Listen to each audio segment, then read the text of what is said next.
시작. 그가 우리를 흑암의 권세에서 건져내사 그의 사랑의 아들의 나라로 옮기셨으니. 아멘. 성탄절 아침입니다.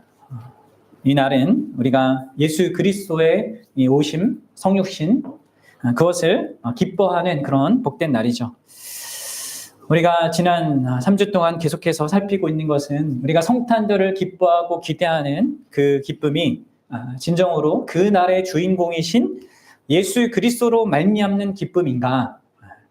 특히 그분께서 우리에게 이루어 주신 그 구원을 누리는 기쁨 속에서 내가 누리는 기쁨인가? 이것을 우리가 확인하고 있습니다.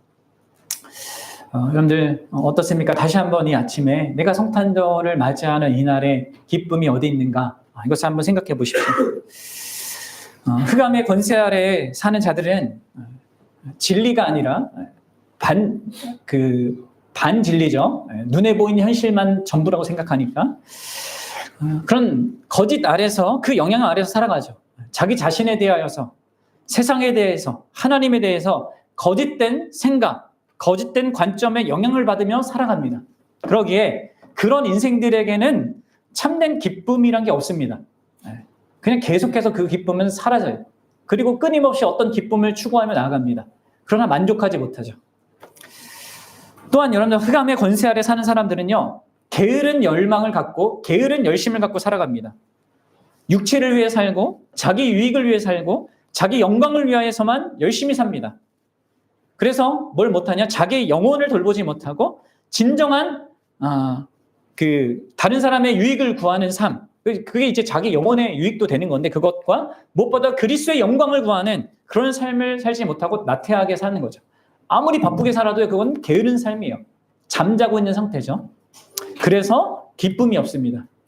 몽롱한 기쁨일 뿐이에요. 잠자는 것 속에서 갖는 기쁨이 실제가 아니잖아요. 마찬가지입니다. 뿐만 아니라 이제 오늘 우리가 살필 이제 내용이 되겠는데요. 흑암의 권세 아래 사는 사람은요, 이렇습니다. 지극히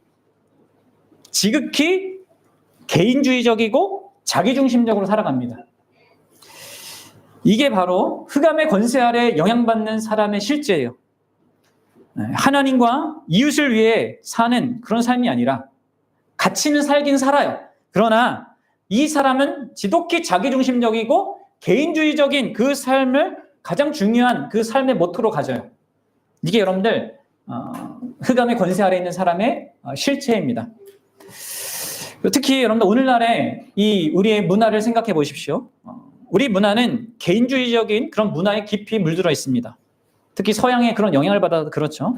얼마나 빨리 이 한국 사회가 특별히 우리나라가 그래도 가족 중심적인 그런 나라였는데 요즘은 이제 그렇지 않죠. 혼자 사는 인구가요, 지금 1인 가구가 오늘날 전체 가구의 33%예요. 그리고 혼인율은 계속 급등하고 있고, 급감하고 있고, 그리고 이혼율은 계속 급등하고 있습니다. 젊은이들 사이에는 비혼주의가 확산되고 있어요.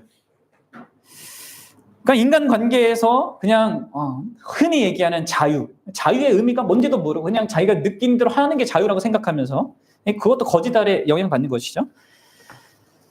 어떤 결혼해서 가정을 이루고 그런 내 배우자나 자녀들에게 희생하고 헌신하는 이런 걸 못합니다. 하기 싫어해요. 또 심지어 사회 안에서도 어떤 내가 단체에 들어가서 책임을 지고 역할을 감당하는 것도 잘 못해요. 그리고 오직 뭐예요? 자아중심, 자기실현, 자기발견, 이런 것에만 꽂혀서 온통 시간과 물질과 힘을 거기에 쏟는 사람들이 점점 많아지고 있습니다. 오늘날 유행하는 문화 코드들, 제가 이제 챗GPT한테 이렇게 물어보니까 이거예요. 독립적인 삶, 자아실현, 관계 회피, 그리고 실존주의적 삶. 실존주의적이라는 것은 객관적 진리를 따라 사는 게 아니라 자기 주관적 감정을 따라 사는 것이거든요. 그거예요. 그리고 자기개발의 신화, 이런 것들이 이제 오늘날의 문화의 코드란 말이에요. 이 모든 것들이 자기중심적인 이 개인주의를 조장하는 문화입니다. 그리고 이게 모든 미디어, 문화, 사회적인 분위기에 다 스며들어 있죠. 여러분들 이 사회적인 이 분위기를 보면서 그냥 시대가 이렇게 변화가는 거구나 이렇게 단순하게 생각하면 큰 이 오산입니다. 네. 단순하게 생각할 게 아니에요. 그럼 디모데후서 3장을 보면 말세, 끝날, 마지막 때의 가장 결정적인 그 표지가 뭐냐면 바로 사람이 자기를 사랑하는 거다 이렇게 얘기했어요. 사람이 자기를 사랑하는 거다.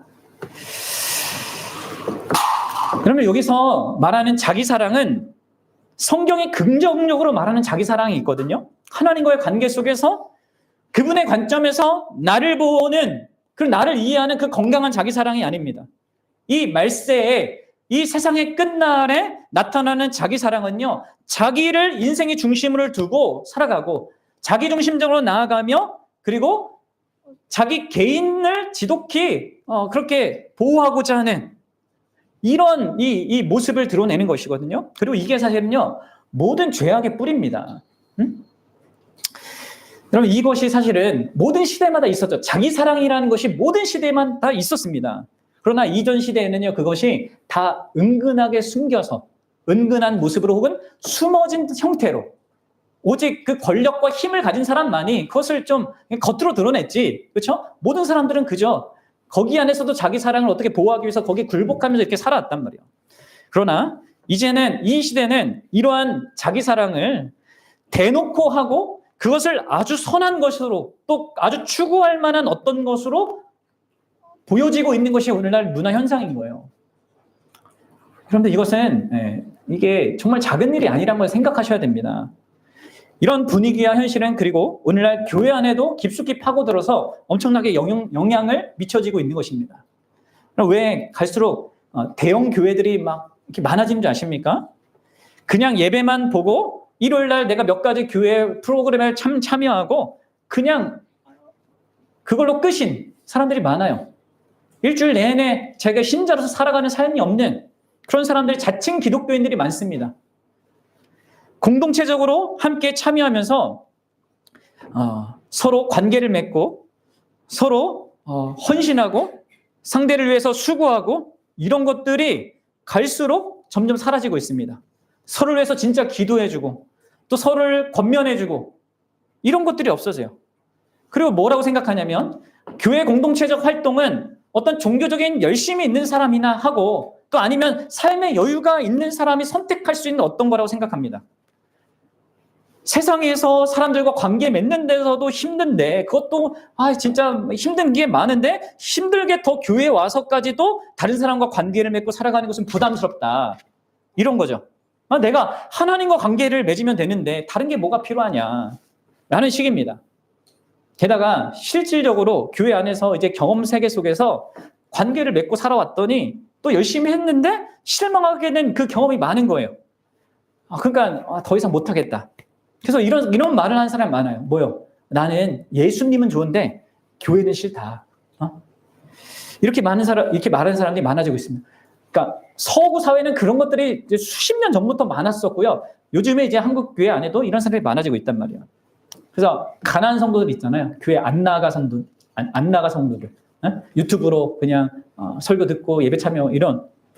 그럼 이것이 다 개인주의적이고 자기중심적인 이 세상 문화가 이 교회 안에 영향을 미치고 있는 것을 반영하고 있는 거예요. 근데 여러분들 우리가 이것을 분명히 알아야 되는 것은요. 바로 이러한 개인주의적이고 자기중심적인 문화는 철저하게 흑암의 권세 아래 영향을 받고 있는 사람들의 실상이라는 거예요. 그런데 우리 주 예수 그리스도께서 왜 이 땅에 오셨냐면 바로 우리를 그런 흑암의 권세에서 벗어나게 하셔서 그분이 우리를 있게 하시는 그곳은요. 그의 사랑의 아들의 나라에 있게 하십니다. 우리가 구원받은 그 영역은 그의 사랑의 아들의 나라라는 것이죠. 제가 그동안 이제 흑암의 권세라는 이 측면에서 이렇게 말씀을 몇 주 살폈는데 오늘은 이제 그의 사랑의 나라의 아들이라는 이 측면을 집중해서 좀 말씀을 보고자 합니다. 특히 오늘 이 말씀에서 제가 세 가지 측면으로 이 말씀을 보겠는데요. 첫째로는 이 나라 안에서 이 교회 공동체가 얼마나 중요한지, 공동체가 얼마나 중요한지 그 나라는 이 공동체 중심적인 나라입니다. 그리고 둘째로 그 공동체의, 그 중요한 공동체의 특징이 무엇인가? 가장 결정적인 특징이 무엇인가? 그것을 살펴보고 마지막 이 공동체의 기초가 무엇인지를 함께 여러분들과 생각해 보고자 해요. 먼저는 공동체의 중요성입니다. 이 나라에서 내가 공동체로 사는 것이 얼마나 중요한지 이 부분을 함께 생각해 보겠습니다. 여러분, 우리는요, 여기 보십시오. 그가 우리를 흑암의 권사에서 건져내사 그의 사랑의 아들의 어디로요? 나라로 옮기셨습니다. 우리는 나라로 옮겨졌습니다.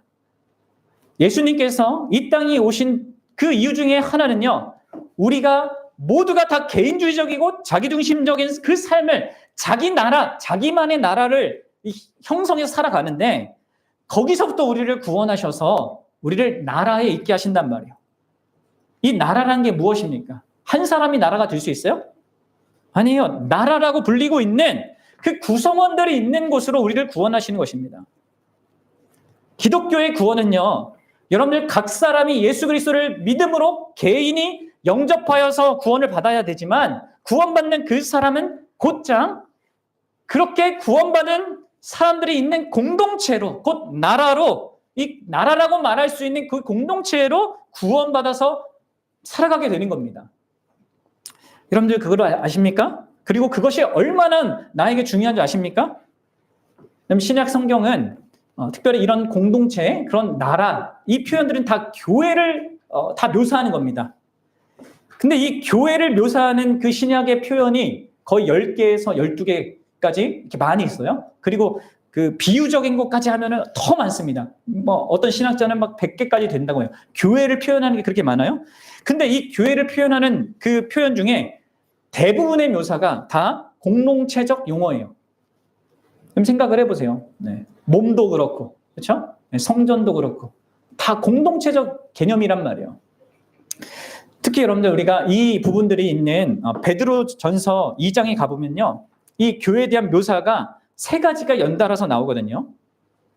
이 3가지를 좀 간략하게 살펴보겠는데, 먼저 거기에도 비슷한 이야기가 나옵니다. 우리 베드로전서 2장 9절 한번 읽어보도록 하겠습니다. 시작. 그러나 너희는 택하신 족속이요 왕 같은 제사장들이요 거룩한 나라요 그의 소유가 된 백성. 거룩한 나라이고 그 나라는 곧 뭐야? 우리가 백성이다. 그의 백성이다. 그리스도의 백성이다. 그러니까 교회는요, 나라이자 그의 백성인 것입니다. 구원받은 자는요, 한 개인이 아닙니다. 거룩한 나라가 되고 그리스도의 소유된 백성이 됩니다. 신자는 공동체로 존재하는 거예요. 그리스도인은 하나님의 나라의 한 구성원인 거예요. 단순히 한 사람이 아닙니다. 한 백성, 한 사회 국가를 이루는 구성원이라는 것이죠. 자, 그런데 우리가 이렇게 보면 이런 생각을 가질 수도 있습니다. 같은 나라에 있어도 우리가 뭐 대한민국 사람이라 하지만 다 친한 건 아니지 않냐. 이런 생각이 들겠지만 그래서 우리는 또 다른 이미지를 봐야 합니다. 그 베드로전서 2장에 보면 우리는 교회는 한 나라의 백성이자 그런 시민일 뿐만 아니라 그 나라의 왕이신 하나님의 가족 공동체라고 얘기해요. 뭐라고요? 가족 공동체라고. 그냥 나라가 아니라, 그냥 나라의 백성이 아니라 왕의 자녀들의 가족 공동체라고요. 이런 베드로전서 2장 17절에 이런 이야기가 있어요. 읽어보겠습니다. 시작. 뭇사람을 공경하며 형제를 사랑하며 하나님을 두려워하며. 여기서 형제를 사랑하며에서 이 형제라는 것은 번역이 조금 아쉽게 됐습니다. 그냥 어떤 그런 가족 안에 있는 형제자매 이게 아니라 뭐냐면 믿음의 가족들이라는 의미가 있어요. 여기 이 단어가 믿음의 가족들을 묘사할 때 쓰는 단어란 말이에요. 그러니까 뭇사람을 공경하고 그리고 믿음의 가족들을 사랑하며 이렇게 얘기하는 것이죠. 그리고 이런 사실은 에베소서에서 사도 바울이 이렇게 또 명확하게 얘기합니다. 에베소서 2장 19절 한번 보도록 하겠습니다. 시작. 그러므로 이제부터 너희는 외인도 아니요 나그네도 아니요 오직 성도들과 동일한 시민이요 하나님의 권속이라. 여러분 권속이 뭐예요? 권속 뭡니까? 그냥 모르면 진짜 국어사전을 찾아봐야 돼요. 그래서 여러분 성경 읽을 때 뭐예요? 이거 왕의 가족을 말할 때 권속이라고 써요. 하나님 왕이신 하나님의 가족이다. 우리 믿는 사람은. 그러니까 여러분들 이 가족이 서로 안 친하면 어떻게 되겠습니까? 서로 불화하면.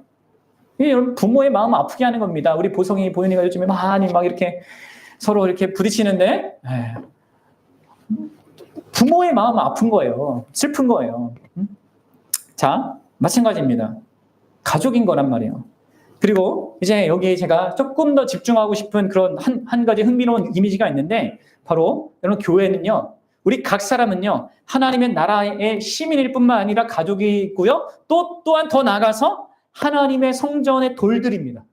여러분, 우리는 뭐라고요? 하나님의 성전의 돌들이래요. 자, 베드로전서 2장 4절부터 5절 한번 보도록 하겠습니다. 이거 묘사하는 것이죠. 비유적으로 그렇습니다.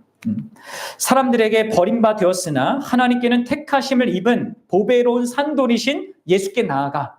예수님도 돌이에요. 산돌입니다. 성전을 세울 때 가장 기초석이 되는 그 돌이죠. 그리고 5절에 보면 너희도 산돌같이 신령한 집으로 세워지고. 예수님도 돌이고요, 우리도 돌이라는 거예요. 돌로서 함께 지어지는 하나님의 성전이라는 것이죠. 사랑하는 여러분, 하나님 나라에 속한 자들에게, 그리스도의 나라에 속한 자들에게 공동체라는 것이 얼마나 중요한 요소인지 여러분 보셔야 됩니다. 그분은 우리를 흑암의 권세에서, 자기밖에 모르고, 그러니까 뭔가 공동체를 이루어도 자기의 수준에서만, 자기 나라라는 것 속에서만 생각하고 형성하고 깨트리고 하는 그런 우리를 건져내셔서 사랑의 아들의 나라로 들어가게 하신 그 내용 속에는 바로 이게 있는 것입니다. 우리가 하나님뿐만이 아니라 다른 그리스도인들과의 관계가 가장 중요한 그 세상에 우리가 속하게 된 거예요. 여러분, 이것을 아셔야 됩니다. 여러분들, 교회 공동체가 성전이라고 하는 이 말이 얼마나 놀라운 말인지를 좀 생각해 보셔야 됩니다. 특히 여러분들, 이 말은 고대 시대, 고대 그리스 로마 시대에 표현된 말이잖아요. 그리고 그때는요, 이 신전이라는 거, 성전이라는 것이 상당히 중요했습니다. 왜냐하면 그곳에 가야지만 신을 만날 수 있거든요. 신의 어떤 응답을 받을 수 있단 말이에요. 신을 만나기 위해서 그곳에 가야 했고, 그곳에 있는 제사장이 있지 않겠습니까? 네. 신과 자기를 연결해주는 그 제사장이 또 희생 제사를 드리고, 또 그렇게 하려면 또 돈도 있어야 되고, 이런 모든 종교에는요, 심지어 이제 구약의 유대교까지 다 비슷한 시스템이었단 말이에요. 다만 어떤 신인가 이것만 달랐어요. 그렇죠? 제우스냐, 뭐 포세이돈이냐 이것만 달랐단 말이에요. 그러나 여러분들, 기독교가 이 땅에 등장했을 때는요, 이 세상 종교의 이 모든 시스템을 완전히 반전시키는 형태로 등장합니다. 왜냐하면 기독교라는 이 종교는 성전 건물을 세우지 않았거든요. 제단도 없었습니다. 제사장도 필요가 없었습니다. 어떤 희생 제사도 없었습니다. 제사를 위해 돈을 요구하는 것도 없었어요. 여러분, 이런 종교가 인류 역사상 처음 등장한 거예요. 로마 시대 때. 고대 근동의 모든 종교는 이 성전 안에서 행해지는 온갖 화려한 그 종교적 행위를 통하여서 신을 만나고 경험하고자 했습니다. 그런데 사도 바울이, 베드로와 바울도 그렇게 얘기하는데 뭐라고 합니까? 성전이 없다는 것이 아니라 뭐라고 얘기해요? 성전이 달라졌다고 얘기해요. 누가 성전이야? 뭐가 성전이라는 것입니까? 바로 예수 그리스도를 믿는 자들이 성전이라는 거예요. 무슨 의미입니까? 결국 하나님을 경험할 수 있는 그 장소가 달라졌다는 거예요. 옛날에는 이 건물 안에 있는 신전에 와서 막 그런 걸 통하여서 사람들이 이렇게 하나님을 경험했는데, 이제는 그 하나님을 경험한 장소가 뭐라고요? 곧 그리스도인의 공동체라는 겁니다. 교회라는 거예요. 이것은 우리가 결국 교회 공동체적인 관계 깊이만큼 여러분들이 하나님을 경험하게 된다는 것을 의미하는 겁니다.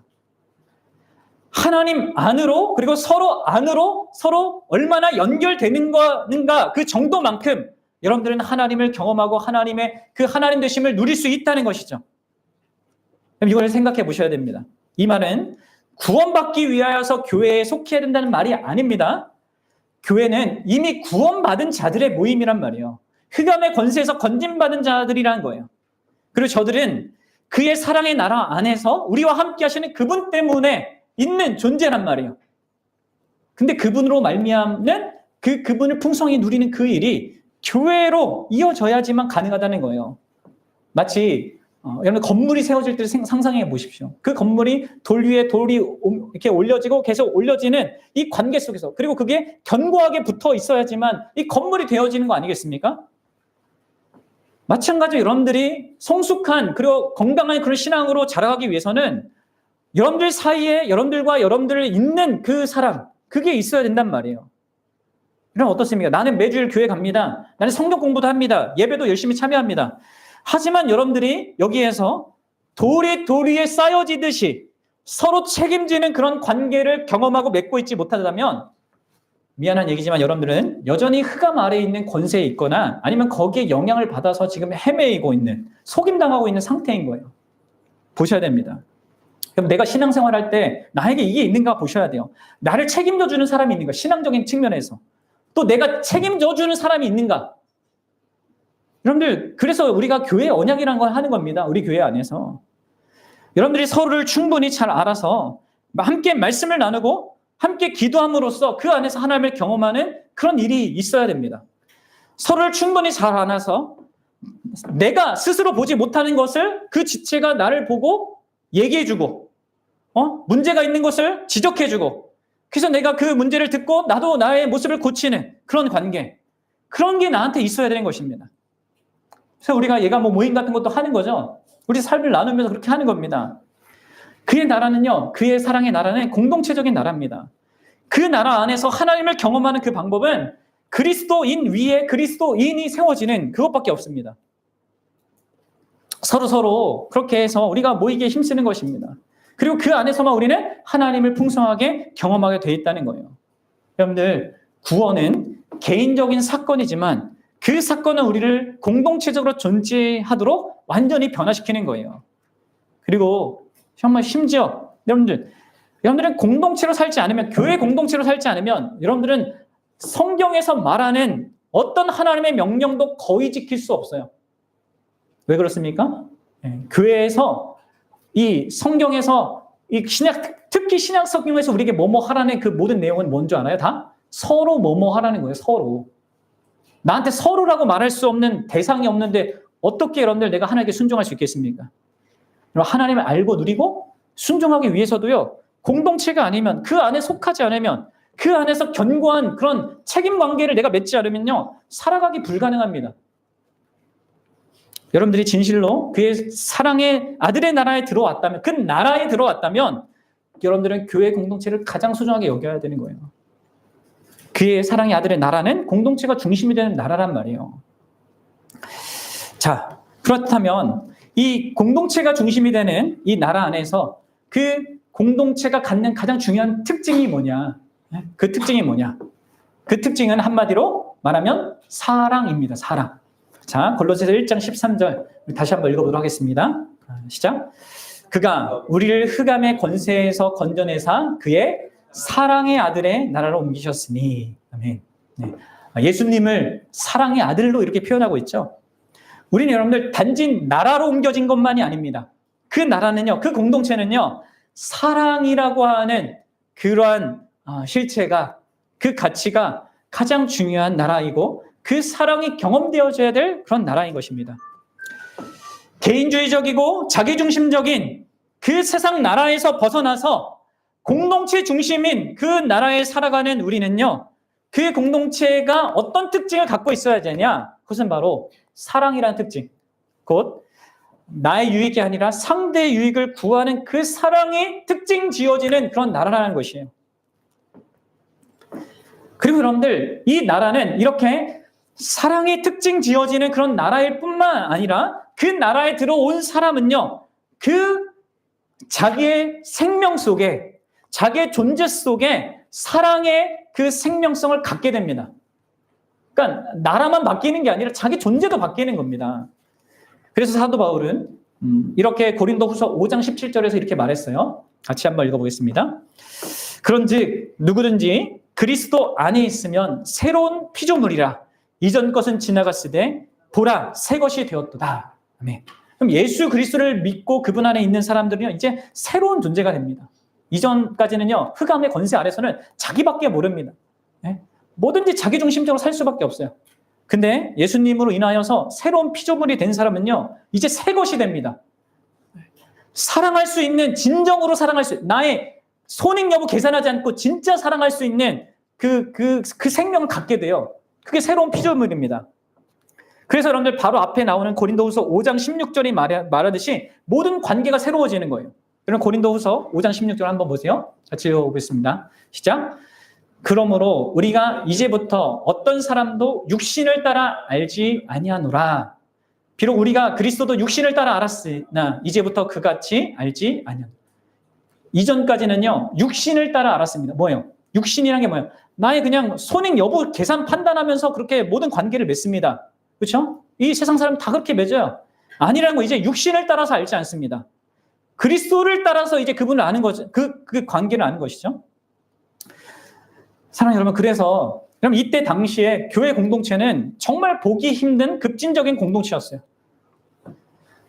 육신적으로 본다면 서로 너무나 다른 사람들, 도저히 하나 될 수 없는, 서로 형제 자매라고 부를 수 없는 자들이 민족과 계급과 성별과 출신과 신분, 이것을 통해서는 서로 진짜 어울릴 수 없는 사람들이 하나된 공동체를 이뤘단 말이에요. 그리고 형제 자매라고 서로 불렀습니다.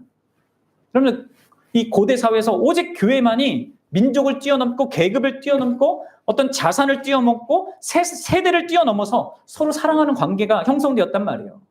이게 얼마나 엄청난 것인지 아셔야 돼요. 오늘날에는 뭐 이렇게 우리나라는 뭐 그렇지만 미국 같은 데 가면은 막 온 인종들이 다 교회 안에 모여 있거든요. 그런 교회들이 많잖아요. 네? 근데 그걸 우리는 당연하게 생각하잖아요. 근데 고대 사회는 그게 불가능했습니다. 그 종하고 자유인은 어떻게 같이 있습니까? 어떻게 형제라고 부릅니까? 그래서 여러분들 아셔야 돼요. 내가 진짜 흑암의 권세에서 건진받은 자인가, 그의 사랑의 아들의 나라에 들어온 자인가 확인할 수 있는 가장 결정적인 방법이 바로 여기 있습니다. 내가 나랑 정말 다른 사람, 사회에서는 절대 만나지 않을 그런 대상과 교회를 이루고 그 교회를 사랑하는가, 여기 있는 것입니다. 구원받은 신자는 자기 자신에 대한 이해, 세상에 대한 이해, 하나님에 대한 이해가 예수님 때문에 달라지게 되고, 또 자기의 열심, 그 갈망이 자기 육체와 자기 이익과 자기 영광으로부터 자기 영혼의 유익, 자기 이웃의 유익, 그리고 그리스도의 영광을 추구하는 자로 향하게 되죠. 그러나 가장 결정적인 것이 무엇이냐면, 가장 결정적으로 나의 구원을 확증하는 사실은 바로 이 교회를 향한 사랑이라는 거예요. 사랑의 태도로 내가 나랑 전혀 섞일 수 없는 그 자들에게 사랑으로 행할 수 있는가 아닌가가 나에게 구원이 주어진, 내가 그의 사랑의 나라의 그 사랑의 아들의 나라에 들어온 가장 결정적인 증거입니다. 그럼 보셔야 됩니다. 내가 아무리 지적으로 나에 대해서, 세상에 대해서, 하나님에 대해서 나 다른 이런 관점이 있구나 파악했어, 수용했어. 그런데 나에게 교회를 사랑하는 마음이 없다, 삶이 없다. 그 사람에게는 그 지식은 아무 쓸모없는 것입니다. 왜냐하면 그런 지식은 귀신도 갖고 있어요. 사탄도 갖고 있는 거예요. 그런 지식은 필수지만 그것으로 충분하지 않아요. 형제를 사랑하는 것, 교회 공동체를 사랑하는 거야말로 그 사랑의 나라, 그 사랑의 나라로 불리는 나라 안에서 가장 중요하게 그 사람이 구원받는 생명을 가진 자의 모습이라는 거예요. 그럼 사랑이 중심입니다. 이 공동체는 사랑이 중심입니다. 이걸 다시 한번 말씀드리지만 오해하면 안 됩니다. 내가 형제를 사랑해야지만 기독교인이 된다는 게 아니에요. 사랑해야지만 구원받는다는 게 아닙니다. 형제를 사랑함으로써 내가 진짜 구원받았다는 것을 알 수 있다는 거예요. 내가 구원받은 그 증거, 그의 나라에 들어왔구나. 그럼 요한일서 3장 14절과 15절을 한번 보도록 하겠습니다. 그래서 사도 요한이 이렇게 얘기하죠. 같이 읽어봅시다. 시작. 우리는 형제를 사랑함으로써 사망에서 옮겨 생명으로 들어간 줄 알았거니와 사랑하지 아니하는 자는 사망에 머물러 있느니라. 사망이 뭐예요? 흑암의 권세입니다. 똑같은 얘기예요. 15절. 그 형제를 미워하는 자마다 살인하는 자니 살인하는 자마다 영생이 그 속에 거하지 아니하는 것을 너희가 아는 바라. 여러분들, 사랑하지 않고 형제를 미워하는 사람은요, 영생이 없는 거예요. 흑암의 권세 아래, 사망 안에 있는 것입니다. 그럼 여기에서 미워한다는 것을 여러분들 또 이런 생각이 있을 거예요. 나는 미워하진 않아. 여러분들, 적극적으로 누구를 해하려는 그 마음의 태도나 행위를 말하는 게 아니에요. 여기서 미워한다는 것은요, 이 미워하는 것은 이어지는 그 17절에서 이렇게 표현합니다. 이런 게 없으면 너희는 지금 미워하고 있는 거다. 이렇게 얘기하는 거예요. 뭐예요? 요한일서 3장 17절이요. 같이 읽어보겠습니다. 시작. 누가 이 세상의 재물을 가지고 형제의 궁핍함을 보고도 도와줄 마음을 닫으면 하나님의 사랑이 어찌 그 속에 거하겠느냐.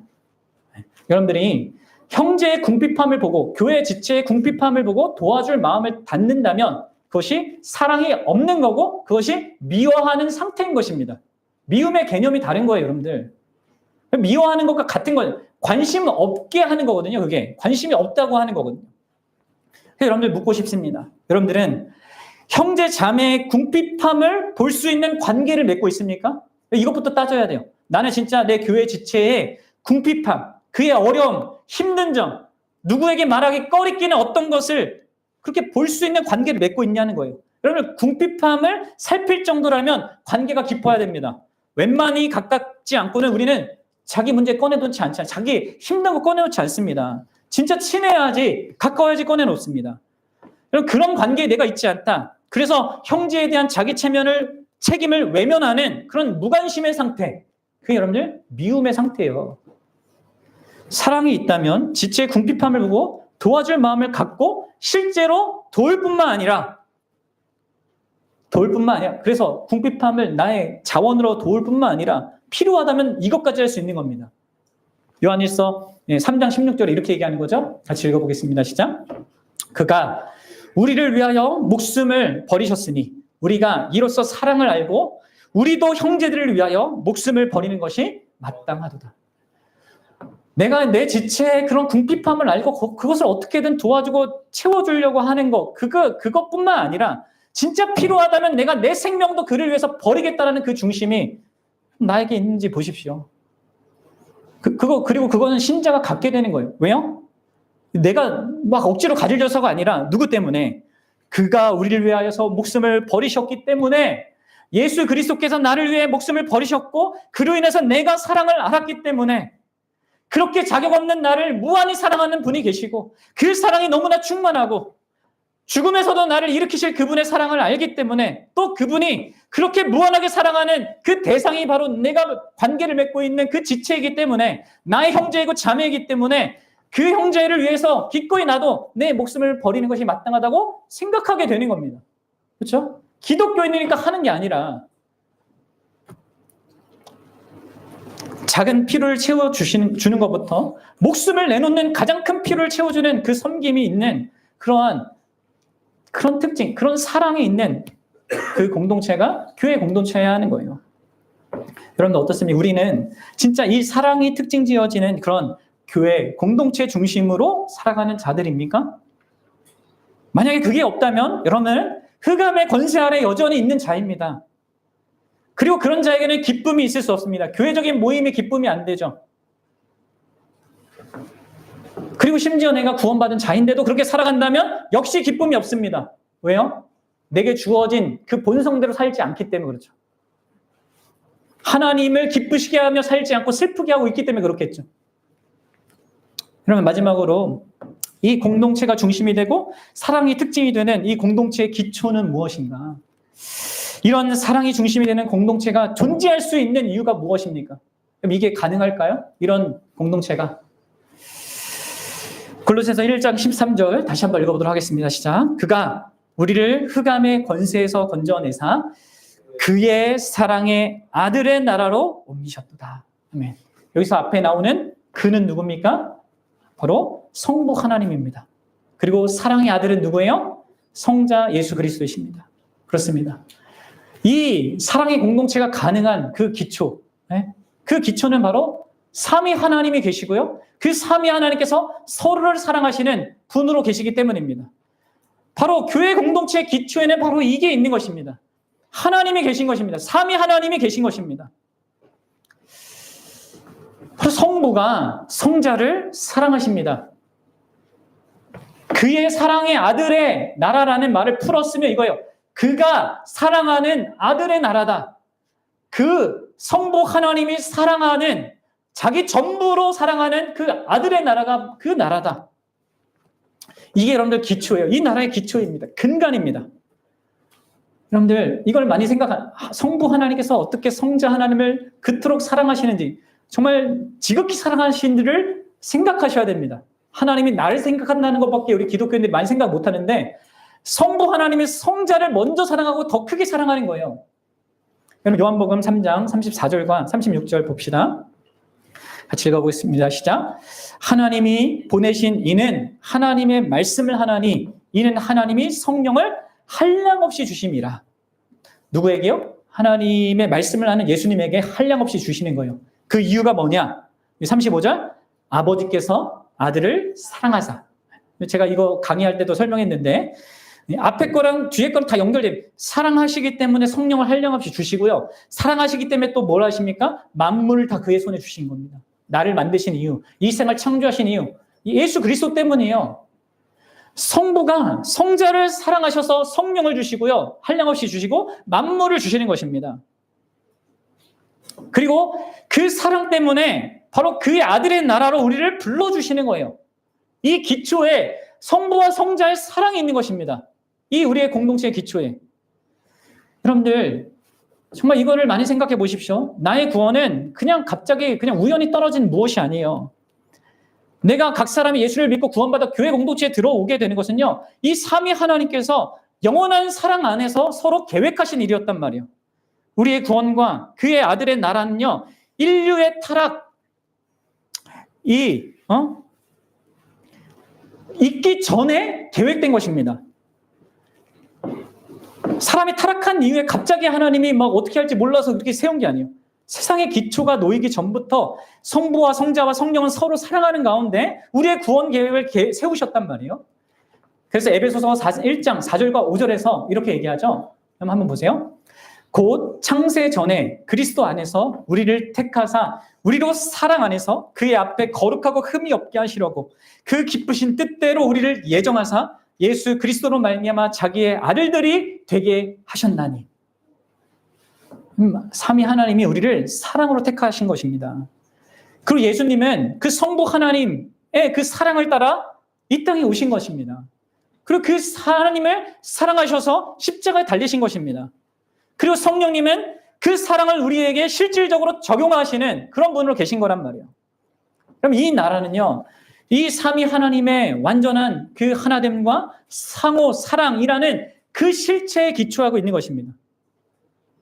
우리를 흑암의 권세에서 건져내어 그의 사랑의 아들의 나라로 옮기게 하신 데에는 바로 이런 삼위 하나님의 서로 간의 사랑의 합의와 또 협력이 같이 있는 거예요. 그래야 해서 지금 우리가 거짓에 매어 사는 데부터 건짐받아서 진리 가운데 살 수 있게 된 거예요. 이 바탕에 뭐가 있다고요? 삼위 하나님의 사랑이 있는 거예요. 우리가 게으른 그 열심에 매어서 사는 데서 건짐받아서 참된 열심으로 살아갈 수 있는 그 기초에 뭐가 있다고요? 삼위 하나님의 사랑이 있는 것입니다. 무엇보다 우리가 그 사랑의 나라 안에 들어와서 사랑의 특징을 가진 그 공동체 중심으로 살아갈 수 있는 근원적인 근거이자 원인이자 그리고 동력이 바로 삼위 하나님, 그 삼위일체 하나님의 그 사랑 때문이라는 거예요. 우리를 향한 사랑 이전에 서로에 대한 사랑, 삼위 하나님이 서로를 사랑한 그 사랑 때문에 우리가 있는 겁니다. 그럼 우리 자녀들이 왜 있어요? 네, 자녀들을 우리가 사랑해서 있습니까? 아니잖아요. 서로를 사랑했기 때문에 우리의 자녀들이 있잖아요. 마찬가지 여러분들. 사랑은 그분이 가지신 많은 감정들 가운데 하나가 아니에요. 그분 자체가 사랑이고 사랑하지 않을 수 없는 분이 하나님이십니다. 그리고 사랑은 언제나 대상을 필요로 하는데 성부에게는 영원한 아들이 계신 거예요. 그래서 그분이 아버지로 불리는 겁니다. 성부는 영원한 아버지고 성자는 영원한 아들이란 말이에요. 그리고 이 성부와 성자는 성령 안에서 영원토록 기쁘고 행복하신 분이에요. 따라서 여러분들 하나님이 이 세상을 창조한 이유, 우리를 창조한 이유는 뭡니까? 외롭거나 자기에게 기쁨이 부족해서가 아닙니다. 그리고 고대의 모든 신화들이 말하듯이 신들이 인간을 만든 이유는 다 어디다 부려먹는 거죠. 힘든 일, 더러운 일, 하기 싫은 일 막 하도록. 그러나 우리를 창조하신 그 이유가 뭐겠습니까? 이 사랑의 하나님이. 또 우리를 구원한 이유가 뭐겠습니까? 바로 그 삼위 하나님이 누리는 그 사랑의 관계 안으로 우리를 불러들어서 그 사랑을 함께 누리도록 하기 위함이란 말이에요. 이게 구원의 그 본질적인 의미죠. 죽어서 천당 가는 거? 그런 거 아니에요, 기독교는.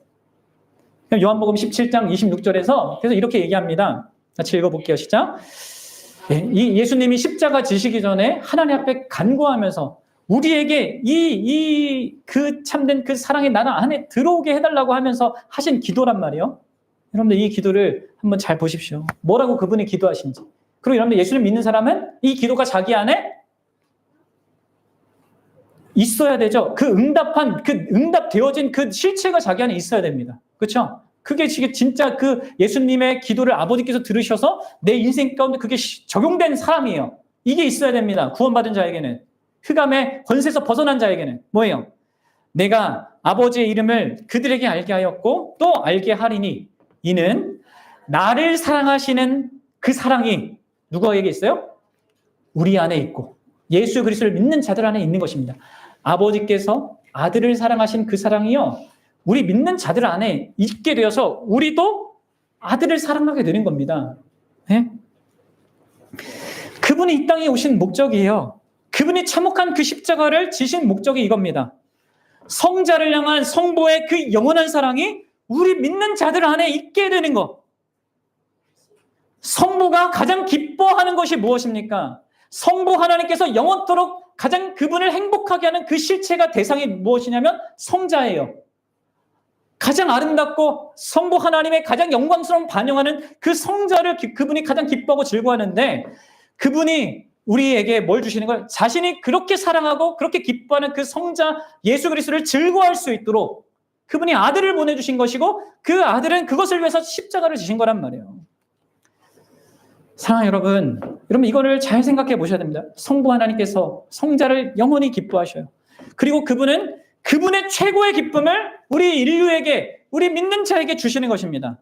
모든 택한 자들과 그 최고의 것을 같이 누리기를 원하시는 거예요. 궁극적으로 성부께서 성자를 보내신 것은요. 그래서 우선적으로는 참으로 성자를 사랑하셨기 때문이고 그리고 또한 동시에 우리를 사랑하셔서 이 사랑의 교제를 함께 누리도록 하기 원하셨던 것입니다. 그래서 여러분들 이 삼위일체 하나님께서 공동체로 계시기 때문에 여러분들 이 하나님의 나라는 그의 사랑의 아들의 나라는 공동체가 중심이 될 수밖에 없고 그 공동체의 특징은 사랑일 수밖에 없고 성부가 성자를 자기 전부로 사랑하고 성자가 성부를 자기 전부로 사랑하듯이 이 특징이 그럴 수밖에 없는 것입니다.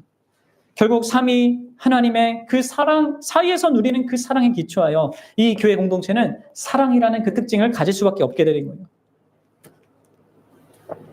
사랑하는 결론을 맺습니다. 결국 여러분 구원받는다는 게 뭡니까? 흑암의 권세에서 건진받아 사랑의 나라에 그의 사랑의 아들의 나라에 들어간다는 게 무엇입니까? 단순히 악과 고통의 많은 현실에서 벗어나서 좋은 어떤 데 가는 그게 아니에요.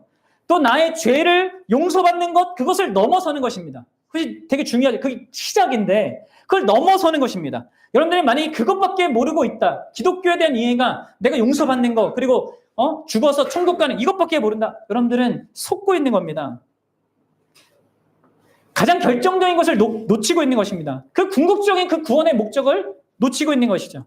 구원은 삼위 하나님께서 서로 원래 누리고 계셨고 누리고 계신 그것을요. 예수 그리스도로 말미암아 우리 받은 백성, 구원받은 백성들이 함께 누리는 그러한 세상을 그런 나라를 영위하는 것에 있는 겁니다. 여러분들 정말 잘 다시 한번 생각해 보십시오. 이게 없으면 행복하지 않아요. 신자임에도 불구하고. 이 목적이 자기 안에 누려지고 있지 않은데 어떻게 행복합니까? 여러분들 공동체가 얼마나 소중한지 아셔야 돼요. 중요한지 아셔야 돼요. 그리고 그것은 일상에서도 마찬가지 아닙니까? 여러분들 정말 좋아하는 음악을 발견했을 때 여러분들은 어떻게 합니까? 진짜 이 노래 좋다 어떻게 해요? 그럼 여러분들 뭐예요? 전도하죠. 그렇죠? 들어보라고. 근데 여러분들이 그들과 함께 음악을 듣기 전에는요. 그 음악을 온전히 즐길 수 없습니다. 내가 소개해준 그 음악을 듣고 다른 사람이 막 눈이 반짝이고 막 놀라우는 그 모습을 볼 때 내가 더 기쁘거든요. 그렇죠? 왜 그런지 아십니까? 우리가 공동체로 지음받았어요, 여러분들. 하나님의 형상은 공동체란 말이에요. 더욱이 하나님 자신을 누리는 것은요. 공동체 없이는 불가능하단 말이에요. 하나님 그분 자신을 더 풍성하게 누리는 그것은 음악뿐만 아니라 하나님이 만드신 음악뿐만 아니라 하나님 그분 자신을 누리는 건 공동체가 없으면 불가능합니다. 공동체를 서로 책임지고 자기가 나 밑에서 나를 책임져주고 내가 내 위에서 이렇게 날 밀어줄 이런 책임져주는 그런 관계성을 영위하지 않거든요. 하나님을 누리는 것도 하나님을 영화롭게 할 수 있는 것도 불가능한 일이요 다. 다시 말하자면 난 예수는 좋은데 하나님은 좋은데 교회는 싫다, 공동체는 부담스럽다. 그 사람은 지금 자기가 상상해낸 그 예수를 믿거나 자기가 상상해낸 신을 믿는 것뿐입니다. 그럼 물론 세상은 깨어진 공동체로 가득하고 오늘날 교회도 많이 깨어져 있는 모습을 드러내고 있습니다. 그래서 사람들은 공동체는 불가능하다, 진짜 참된 공동체는 불가능하다는 이런 인식이 있어요. 그리고 결국 말하는 게 뭡니까? 인생은 혼자야. 심지어 제가 아는 이제 믿는 사람들 중에도 그런 말을 하는 사람이 있어요. 신앙생활도 결국은 다 혼자 하는 거라고. 너무 안타까운 겁니다. 그거는 그렇게 고백할 수밖에 없는 그 신앙생활하면 정말 불행한 거예요. 아닙니다, 여러분들. 우리의 영혼은요, 여러분 진짜 참된 공동체를 진짜 원하고요. 우리는 필요로 합니다. 그리고 예수님께서는 그렇기 때문에 우리를 그의 사랑의 아들의 나라 안으로 들어가게 하신 것이죠. 그리고 그 나라는 사랑의 특징이에요. 서로 사랑한다는 것이 불가능해 보이는 그런 자들이 형제 자매가 되고 그 안에서 서로 작은 필요뿐만 아니라 서로 목숨까지 내어주는 그 사랑의 특징이 되어지는 게 교회의 공동체라는 것이죠. 왜 그렇게 가질 수밖에 없다고요? 왜냐하면 우리를 부르신 그 하나님께서, 예수 그리스도께서 아버지와 성령 안에서 영원토록 서로를 사랑하시는 그런 분이시기 때문에 그렇습니다. 사랑 여러분, 우리가 그러한 나라로 부름을 받은 자들입니다. 그리고 그 사랑은, 그렇게 우리를 사랑하시는 그 사랑은 삼위 하나님 안에서 누리던 그 사랑이기에 그 사랑의 실체는 지금 우리가 경험하는 것이 너무나 미련해서 내 안에 여전히 죄도 있고 이걸 방해하는 세상도 있고 사탄도 막 관여해서 내가 누리는 것이 너무나 미약하지만 진짜 믿는 자에겐 그게 실체가 있어요. 그 실체가 있고 그 사랑을요, 그 사람은 계속해서 더 점점 누려가는 게 진짜 신앙생활이란 말이에요. 그게 여러분들 안에 진짜 자그마한 그 실체라도 있으면요, 그 사람은 이 세상 그 무엇으로 끊이지 않을 거고요. 그리고 계속해서 여러분들 안에 커져갈 것입니다. 그리고 그 사랑 안에서 이 교회는 이 험난한 인생길을 걸어가는 겁니다. 아무리 그 인생길이 험난해도 이 교회 안에는 그분이 허락하신 그 사랑이라는 그 위대한 그분의 실제적인 어떤 역사 가운데서 행복하며 나아가는 거예요. 행복감 속에서 가는 겁니다. 그래서 여러분들 신자는 갈수록 행복해져야 돼요. 네? 몸은 막 갈수록 문제가 많아지고 막 고장나고 막 해도 그래야 됩니다. 어떨 때 그럴 수 있습니까? 예수님이 중심일 때 그럴 수 있습니다. 예수님이 중심이신 교회로 살아갈 때 그럴 수 있는 거예요. 그럴 때만 여러분들 우리가 매년 맞이하는 이 성탄이 우리에게 기쁨이 되고 더 감사가 될 수 있습니다. 여러분, 성탄절이 기쁨이 없고 감사가 되지 않는다. 그런 그 이유는 여러분들이 구원받았는데 그렇다 그러면 공동체를 중요하지 않게 여기기 때문입니다. 공동체를 사랑하지 않기 때문입니다. 여러분을 부르신 그분의 사랑 안에 살고 있지 않기 때문입니다. 그래서 여러분 정직하게 신앙생활을 돌아보셔야 돼요. 그리고 그 사람 중에는요, 아직 구원받지 못한 사람이 있을 거란 말이에요. 제가 이 이야기를 하면 여러분들 구원받은 사람은 막 자기를 살펴요. 그런데 구원 안 받은 사람은 이거 생각도 안 해요. 그냥 난 교회 다니니까 하면서 막 또 생각해요. 제발 그러지 마십시오. 자기 구원을 확실히 확인하십시오. 나의 안에 이 사랑이 있는지, 사랑의 실체가 있는지, 그리고 내가 어디에서 지금 문제가 있는지, 정말 하나님 이 흑암의 권세에서 나밖에 모르고 그냥 나 인생은 혼자야. 결국 이런 말하고 끝나고 죽어 없어질 영원한 지옥에서 계속 홀로 그렇게 살아갈 인생으로서부터 나를 구원해 달라고, 그의 사랑의 나라의 아들로 옮겨 달라고. 그래서 여러분들 그 나라 안에서 여러분들이 사랑받고 사랑하며 살면 살아가게 해달라고 기도하십시오. 그러면 여러분들 매년 성탄절이 더 큰 기쁨과 감사의 날이 될 겁니다. 저 여러분들이 그럴 수 있길 바라요. 같이 기도하겠습니다.